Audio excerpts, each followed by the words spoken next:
முதலமைச்சர் ஸ்டாலின் அவர்களை பற்றி நான் சொல்லியாக வேண்டும். இந்த நாட்டிலே இருக்கிற தமிழ் பேசும் மக்களுக்கு மாத்திரமல்ல, உலகளாவிய தமிழ் பேசும் மக்களுடைய தாயகமாக தமிழகத்தை கருதி விசேடமாக எங்களை கௌரவப்படுத்துவதற்காக அவர் அயலவர் தினம் என்ற ஒரு தினத்தை அடையாளப்படுத்தி அதை செய்து கொண்டு வந்தார். அவ்வாறான நல்ல விஷயங்களை அதே நேரம் தன்னுடைய கொள்கை சார்ந்து அவர் கடைபிடித்த கொள்கைகளின் ஊடாக திராவிட மாடல் ஆட்சி என்ற ஒன்றை உருவாக்கி மத சார்பற்ற அதே நேரம் மதச்சார்பான சக்திகளுக்கு சிம்ம சொப்பனமாக தமிழகத்தை மாற்றியமைத்த பெருமை அவருக்குரியது.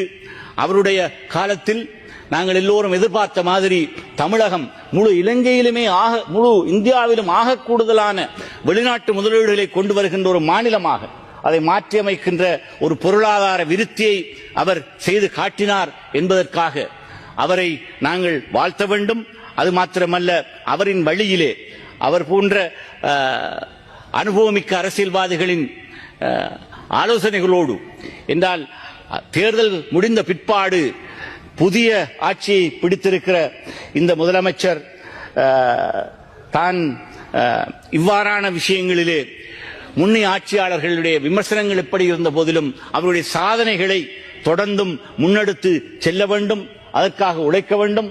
அதே நேரம் மதவாத சக்திகள் தமிழகத்தில் தெற்கிலே புகுந்து விடுவதற்கு இடம் கொடுக்காமல் அவர் செயல்பட வேண்டும் என்று நான் கூறிக்கொள்ள விரும்பினேன். குறிப்பாக அவருடைய சாதனைகளில் ஒன்று, இன்று குறைந்த சாதி மக்களுக்கு நிறைய இடங்களை பெற்றுக் கொடுத்து அவர்களை வெற்றி பெற செய்திருக்கிறார் என்பது என்னை பொறுத்த மட்டிலே இந்த சாதிய கொடுமையில் இருந்து விடுபடுவதற்காக திராவிட இயக்கங்கள் முன்னெடுத்த போராட்டத்தின் அடுத்த கட்டமாக இவரும் தன்னை அடையாளப்படுத்தி இருக்கிறார், வென்று காட்டியிருக்கிறார். அதை தொடர்ந்தும் செயல்படுத்துவதிலே அவர் வெற்றி பெற வேண்டும் என்று அவரை பாராட்டுகின்ற அதே நேரம் இந்த தேர்தலில் பெருந்தன்மையோடு தன்னுடைய தோல்வியை ஒப்புக்கொண்டு அடுத்த கட்ட தோல்வி ஒவ்வொன்றும் அடுத்த கட்ட வெற்றிக்கு அடையாளமாகும் என்ற அடிப்படையிலே செயல்படுகின்ற முன்னாள் முதல்வர் ஸ்டாலின் அவர்களுக்கும் என்னுடைய வாழ்த்து.